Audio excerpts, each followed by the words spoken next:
राजस्थान की राजधानी जयपुर में वोटर लिस्ट के एसआईआर को लेकर मुस्लिम समुदाय के युवकों का महिला बीएलओ से बहस करने और नाम काटने की साजिश रचने के आरोप लगाने का एक वीडियो वायरल हो रहा है। इस वीडियो को कांग्रेस ने अपने ऑफिशियल एक्स अकाउंट पर ट्वीट किया है और एसआईआर को लेकर सवाल उठाए हैं। दावा किया जा रहा है कि आसिफ और मकबूल नाम के दो युवक महिला बीएलओ से सवाल पूछ रहे हैं कि वो फॉर्म देने उनके घर क्यों नहीं आई और बिना फॉर्म दिए ही उनका नाम काट दिया। अब कांग्रेस सवाल उठा रही है कि एक विशेष समुदाय के लोगों के नाम वोटर लिस्ट से काटे जा रहे हैं। इसी का वीडियो सोशल मीडिया पर वायरल हो रहा है और आप देख सकते हैं जो महिला कुर्सी पर बैठी हुई है वो बीएलओ है और जो टेबल पर उसके सामने युवक नजर आ रहा है वो एक वोटर है और उसका ये दावा है कि महिला बीएलओ उसके घर नहीं आई और बिना घर विजिट किए ही नाम काट दिए गए। आपने नाम क्यों काटा मैडम? आपने नाम क्यों काटा? आप वहाँ गए थे फॉर्म देने? नहीं गए थे, हम आए हैं फॉर्म लेने। आपने नाम किस बेस पे काटा? लगाया है। हाँ, और मैं वहाँ गई भी। आप हमारे घर नहीं आए हो। अब बताइए, आप आगे बताइए, आपने नाम काटा कैसे? आपने मार्किंग कैसे की? 10 दिन में आपने मार्किंग भी कर दी। बताइए ना, जवाब दो मैडम। ये मैम कहाँ तक जाएंगे? ये आपका साधन नहीं है, अभी आप बताइए। मैं आपको इतनी सारी वो देने की उसमें नहीं हूँ। तो कौन देगा? हम कुछ नहीं। तेलंगाना के नागर कुरनूल जिले में एक ऑटो ड्राइवर ने कुछ ऐसा काम किया है कि ट्रैफिक पुलिस भी हैरान रह गई। हालांकि ऑटो ड्राइवर को इसके लिए सजा भी मिली। ऑटो ड्राइवर ऑटो में 23 स्कूली बच्चों को उसने बैठाया हुआ था। रास्ते में जब ट्रैफिक पुलिस ने उसे रोका तो उसके अंदर बच्चे जानवरों की तरह ठूसे गए थे। ऑटो ड्राइवर को बच्चों के जान माल से कोई मतलब नहीं है, केवल पैसे के लिए उसने बच्चों को ऑटो रिक्शा में ठूसा और चल दिया। पुलिस ने सबसे पहले दूसरी गाड़ियों से बच्चों को उनके घर भिजवाया, बाद में ऑटो को जब्त कर उसका चालान काटा। साथ ही ट्रैफिक पुलिस ने ऑटो ड्राइवर को आगे ऐसा न करने की भी चेतावनी दी है।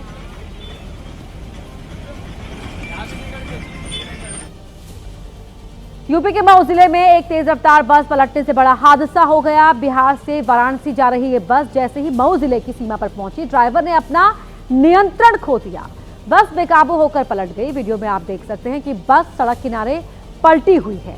हादसे के वक्त बस में करीब 40 यात्री सवार थे। बस पलटते ही मौके पर चीख पुकार मच गई। सबसे पहले मौके पर स्थानीय लोग पहुंचे, उन्होंने घायलों को बस से बाहर निकाला। बाद में पुलिस को सूचना दी गई। हादसे में 3 यात्रियों की हालत गंभीर बताई जा रही है। वहीं पलटी हुई बस को बाहर निकालने के लिए क्रेन की मदद लेनी पड़ी।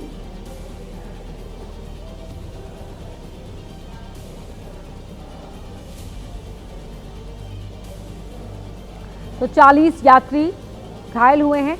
वहीं लेबनान में फलस्तीनी शरणार्थी शिविर के पास एक हमले में 13 लोगों के मारे जाने की खबर है। लेबनान का आरोप है कि ये हमले इजरायली सेना की तरफ से किए गए। तो वहीं इजरायली सेना का कहना है कि उसने हमास के सदस्यों को निशाना बनाया क्योंकि उस इलाके में आतंकी शिविर एक्टिव है। इजरायल ने यह भी आरोप लगाया कि हमास ने भीड़ भाड़ वाले इलाकों में आतंकी शिविर बना रखा था। साथ ही जगह का इस्तेमाल इजरायल के खिलाफ हमलों की योजना बनाने और उन्हें अंजाम देने के लिए किया जा रहा था। वहीं इन आरोपों को हमास ने झूठा बताकर खारिज कर दिया है।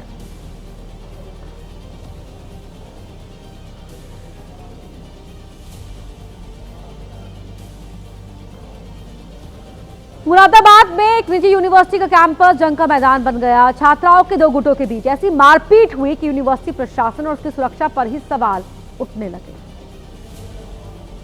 जमकर गुत्थम गुत्था हो रही है। कोई किसी के बाल पकड़कर खींच रहा है तो कोई किसी को गिराकर पीट रहा है। यह हंगामा मुरादाबाद की एक निजी यूनिवर्सिटी में हो रहा है। छात्राओं के 2 गुटों के बीच मनमुटाव इस हद तक बढ़ गया कि हालात यहां तक आ पहुंचे। कैंपस जंग का मैदान बना तो कुछ लोग बीच बचाव के लिए आए, लेकिन उनकी दखलंदाजी भी काम नहीं आई और छात्राएं एक दूसरे से ऐसे ही भिड़ंत करती रहीं। हालात यहां तक पहुंचे कि यूनिवर्सिटी का प्रशासन और उसकी सुरक्षा को लेकर सवाल उठने लगे। बहरहाल छात्राओं के बीच मारपीट का यह वीडियो सोशल मीडिया पर खूब वायरल हो रहा है। बताया जा रहा है कि वीडियो वायरल होने के बाद यूनिवर्सिटी का प्रशासन इस घटना पर कोई कार्रवाई कर सकता है। तो अभी आपने यूपी के मुरादाबाद में यूनिवर्सिटी के जंगी कैंपस को देखा। अब उत्तराखंड के कोटद्वार के डिग्री कॉलेज का हाल देख लीजिए, जो उस वक्त जंग का अखाड़ा बन गया जब परिसर में छात्राएं आपस में ही भिड़ गई, जिसके बाद लड़कियां एक दूसरे पर थप्पड़ और लात घूंसे बरसाने लगी। कोई किसी के बाल खींचता नजर आया तो कोई चांटे मारते दिखाई दिया। छात्राओं के बीच ये झगड़ा छोटी सी बात को लेकर शुरू हुआ था, जो मारपीट में बदल गया। इस दौरान वहां मौजूद लोगों ने काफी मशक्कत के बाद मामला शांत कराया। छात्राओं के बीच मारपीट का ये वीडियो सोशल मीडिया पर तेजी से वायरल हो रहा है। वहीं मध्य प्रदेश की राजधानी भोपाल में नकाबपोश बदमाशों का तांडव देखने को मिला, जहां 20 से ज्यादा बदमाश हाथों में तलवार और डंडे लेकर एक कैफे में घुसे और तोड़फोड़ शुरू कर दी। कैफे में बैठे ग्राहकों को अपनी जान बचाकर भागना पड़ गया। तो कैफे के अंदर हुई इस तोड़फोड़ का सीसीटीवी फुटेज आप टीवी स्क्रीन पर देख रहे हैं, जिसमें बदमाश हाथों में डंडे और तलवार लेकर कैफे के काउंटर और फर्नीचर को तोड़ते हुए नजर आ रहे हैं। इतना ही नहीं, बदमाशों ने कैफे के कर्मचारियों को भी पीटा। इस तोड़फोड़ का वीडियो सोशल मीडिया पर वायरल है, जो कानून व्यवस्था को लेकर भी सवाल खड़े कर रहा है, क्योंकि जिस मैजिक स्पॉट कैफे में घुसकर बदमाशों ने ये तोड़फोड़ की, वो कुछ दिन पहले ही यहाँ खुला था। फिलहाल कैफे मालिक की शिकायत पर पुलिस मामले की जांच कर रही है, लेकिन जिस तरह से बदमाशों ने तोड़फोड़ की, उससे लोगों में दहशत है। ये आप देख सकते हैं किस तरह से बदमाश यहाँ पर घुसते हैं। बदमाशों ने अपना चेहरा ढका हुआ है, नकाब लगाए हुए हैं और यहाँ पर हाथों में डंडे उनके दिखाई दे रहे हैं। अंबुज पांडे हमारे सहयोगी फोन लाइन पर जुड़ रहे हैं। अंबुज, कुछ साफ हो पाया कि क्या हुआ था यहाँ पर? जी देखिए, ये पूरा मामला जिस तरीके से यहाँ पर करीब दर्जन भर से ज्यादा नकाबपोश बदमाश पहुंचे और कैफे में तोड़फोड़ मचाई, न केवल तोड़फोड़ मचाई बल्कि कैफे में काम करने वाले जो कर्मचारी हैं उनके साथ मारपीट भी की गई है, ऐसा आरोप है कैफे मालिक का। और सीसीटीवी में भी साफ नजर आ रहा है जिस तरीके से नकाबपोश बदमाशों ने पूरी तरीके से हाथों में तलवारें और डंडों के सहारे जो तबाही मचाई है। इसके बाद सीसीटीवी मालिक ने एफआईआर भी दर्ज कराई है। कुछ इसमें जो है उन्होंने नामजद एफआईआर भी कराई हैं 3 लोगों के खिलाफ और एफआईआर दर्ज हो गई है। हालांकि अभी तक कोई इसमें गिरफ्तारी नहीं हुई है, लेकिन पुलिस कार्रवाई कर रही है। सीसीटीवी फुटेज भी सामने आ चुका है और जो कैफे मालिक हैं वो पूरी तरीके से इस पूरे मामले को लेकर के 3 नामजद आरोपी हैं, योगी, निखिल और अभिषेक, जिनके खिलाफ इन्होंने एफआईआर दर्ज कराई है। और ये जो मामला है ये पुरानी रंजिश से जुड़ा हुआ लग रहा है और बदमाशों का ये जो आतंक देखने को मिला है राजधानी भोपाल में, पुलिस भी इस पूरे मामले में अब कार्रवाई करने की तैयारी में है। शिनाख्त की जा रही है सीसीटीवी कैमरे के आधार पर और एफआईआर जो दर्ज कराई गई है उसके आधार पर अब पुलिस कार्रवाई के लिए तैयार है। जी धन्यवाद अंबुज, आपका इस जानकारी की। तस्वीरें आप देख रहे हैं भोपाल की हैं और यहाँ देखिए किस तरह से जो बदमाश यहाँ पर तोड़फोड़ करते हुए दिखाई दे रहे हैं। ये एक अभी हाल ही में खुला कैफे था जहाँ पर अचानक से बदमाश घुसते हैं। 1-2 नहीं बल्कि दर्जन भर बदमाश यहाँ पर दिखाई दे रहे हैं, जो वहाँ लगे सीसीटीवी में तस्वीरें रिकॉर्ड हुई हैं। किस तरह से हाथों में डंडे इन बदमाशों के हैं, तोड़फोड़ करते हैं। देखिए, आते हैं, तोड़फोड़ करते हैं, कुर्सी उठाकर फेंकते हैं। कस्टमर वहाँ जो मौजूद थे वो डर के भाग जाते हैं। यहाँ तक कि कैफे के कर्मचारियों को भी मारा पीटा गया है इनकी ओर से और अब नामजद एफआईआर यहाँ पर करवाई गई है। फिरोजाबाद से हैरान करने वाली तस्वीर सामने आई है, जहां एक बाइक पर 1-2 नहीं बल्कि 6 लोग सवार दिखाई दे रहे हैं। वीडियो सोशल मीडिया पर तेजी से वायरल हो रहा है। ट्रैफिक नियमों की खुलेआम धज्जियां उड़ाई जा रही हैं, सड़क सुरक्षा की अनदेखी की जा रही है। बाइक पर 1-2 नहीं बल्कि 6 लोग सफर कर रहे हैं। यह वीडियो यातायात प्रबंधन पर गंभीर सवाल खड़ा करता है। सोशल मीडिया पर वायरल हो रहे वीडियो में देख सकते हैं कि बाइक चलाने वाले शख्स के आगे 2 लड़के बैठे हैं, जबकि उसके पीछे एक लड़की बैठी है और सबसे पीछे महिला बैठी है जिसने गोद में एक बच्चे को ले रखा है। सबसे हैरान करने वाली बात यह है कि किसी ने भी हेलमेट नहीं पहन रखा है, जबकि हेलमेट बाइक के हैंडल पर लटका दिख रहा है।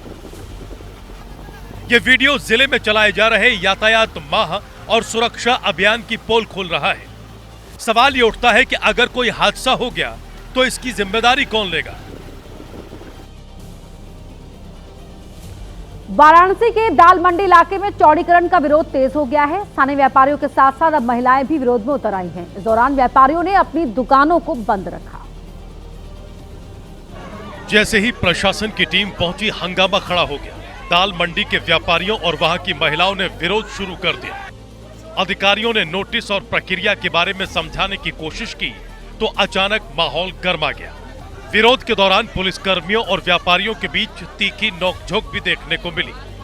तस्वीरों में देख सकते हैं कि अधिकारी समझाने की कोशिश कर रहे हैं, लेकिन यहाँ के लोग अपनी ही बातों पर अड़े हुए हैं। मालिक नहीं होता पहली बात, मालिक 2013 में ये आया है सर, ये 2013 आया है सर, आपको बताया है कि जो है बाकी नहीं आप जो है किसी आपको जो है परेशान कहां जाके रहेंगे। वीडीए और पीडब्ल्यूडी की तरफ से करीब आधा दर्जन मकानों पर ध्वस्तीकरण का कार्य किया जा चुका है। दाल मंडी में गलियों को चौड़ा करके काशी विश्वनाथ मंदिर जाने के लिए एक सुगम मार्ग बनाने की योजना बनाई गई है, लेकिन स्थानीय लोग इसे अपनी रोजी रोटी पर सीधी चोट बता रहे हैं। और अब बात करते हैं खबर के असर की। जयपुर में एबीपी न्यूज की खबर का बड़ा असर हुआ है। सड़क निर्माण में भ्रष्टाचार की पोल खुलते ही जेडीए हरकत में आ गया और ठेकेदार को भेजकर सड़क की मरम्मत कराई। इधर खबर दिखाई गई, उधर 24 घंटे के अंदर ही सड़क की मरम्मत का काम शुरू हो गया। जहां जहां पर सड़क उखड़ गई थी वहां पर पैच वर्क करा दिया गया और जिन जगहों पर गिट्टियां उखड़ गई थी उन्हें ठीक करा दिया गया। इस सड़क को रातों रात तैयार किया गया था, लेकिन इसकी गुणवत्ता की पोल तब खुल गई जब सुबह होते होते ये सड़क टूट गई। जयपुर विकास प्राधिकरण ने मरम्मत तो करा दी है, लेकिन सड़क कितनी चलेगी ये कह पाना मुश्किल है। राजस्थान के कोटपुतली जिले में एक बस और ट्रक की जोरदार टक्कर हो गई। इस हादसे में करीब 25 यात्री घायल हो गए। यह हादसा नेशनल हाईवे 48 पर हुआ। इन तस्वीरों में आप देख सकते हैं कि टक्कर के बाद राजस्थान परिवहन निगम की बस बुरी तरह क्षतिग्रस्त नजर आ रही है। सूचना मिलने पर पुलिस मौके पर पहुंची, घायलों को बस से बाहर निकाला, अस्पताल पहुंचाया। यात्रियों के मुताबिक ड्राइवर को झपकी आने से बस बेकाबू हो गई और एक ट्रक से जा भिड़ी।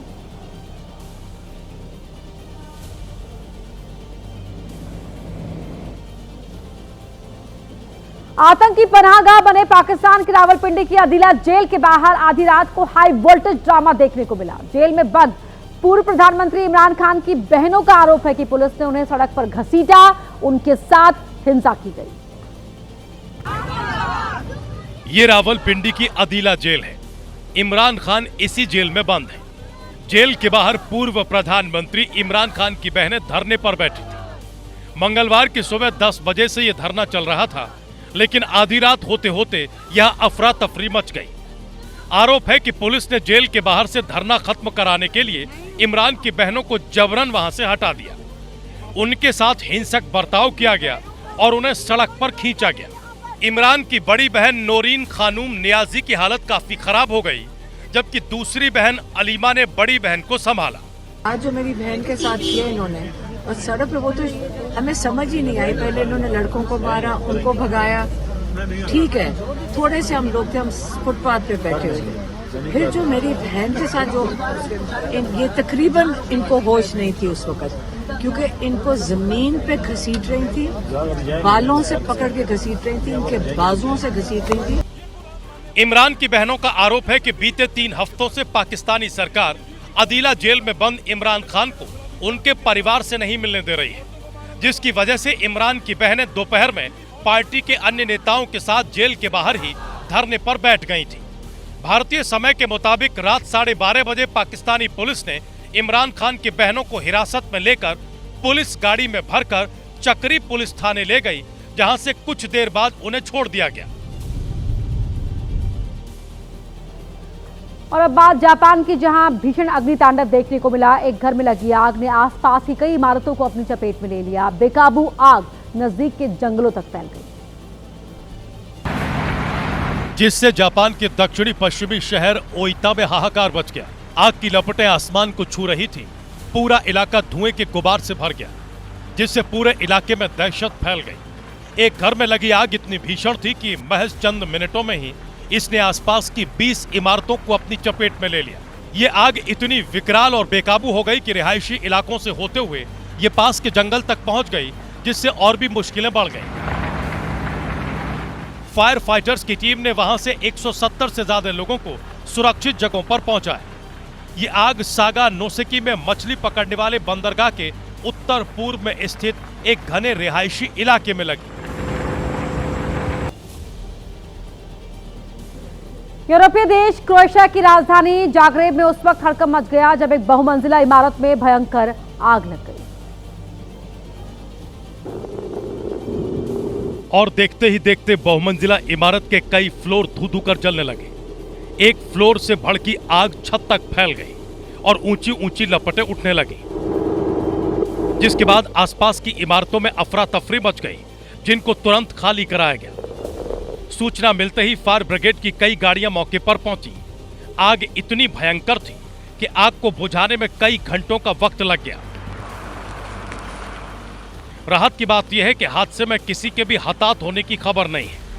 फिलहाल आग लगने की वजहों का पता लगाया जा रहा है। इमारत के जिन फ्लोर पर आग लगी उनका इस्तेमाल क्रोएशियाई सरकार अपने दस्तावेजों को रखने के लिए करती थी।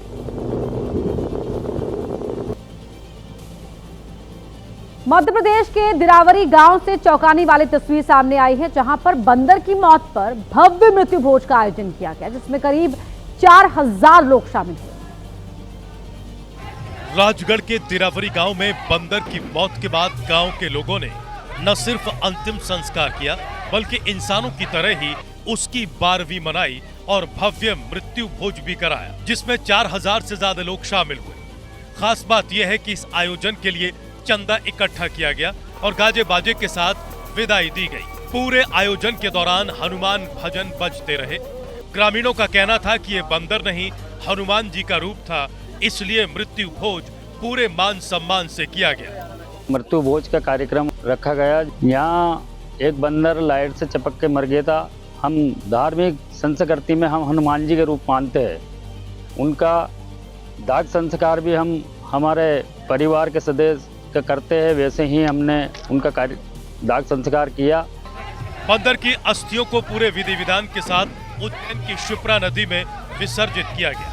आपको बता दें कि 7 नवंबर को हाई टेंशन लाइन की चपेट में आने से बंदर की मौत हो गई थी।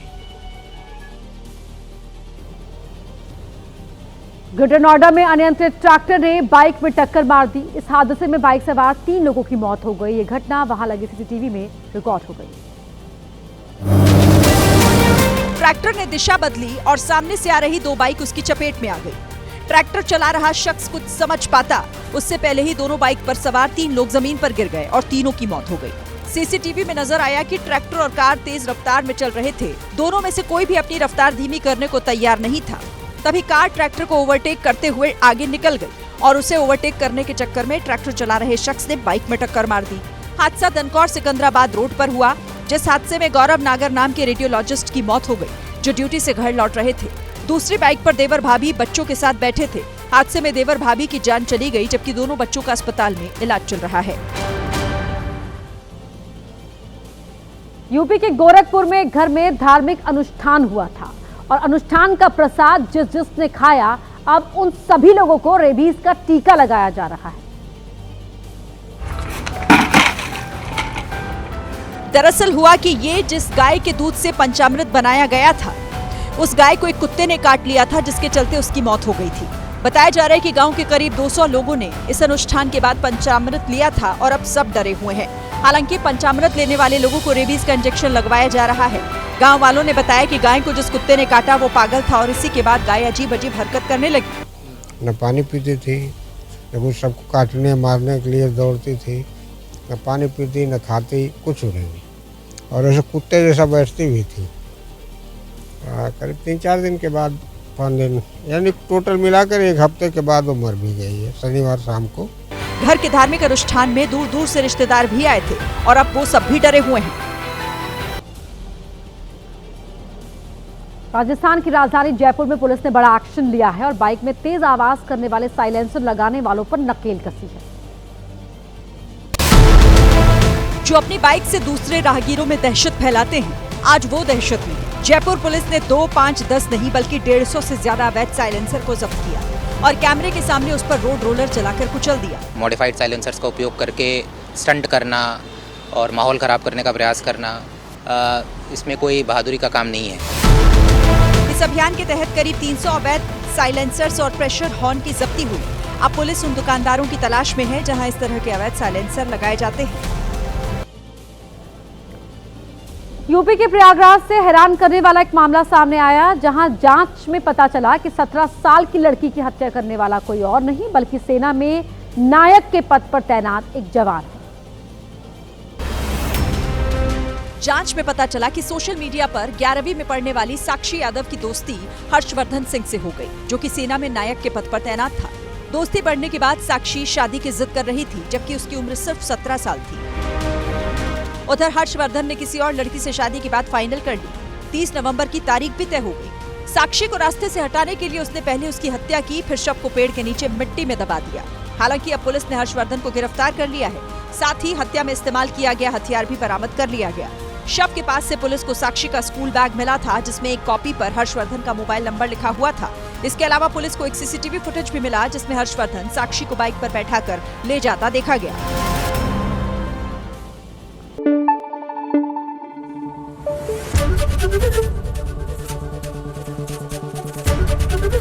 एबीपी न्यूज आपको रखे आगे।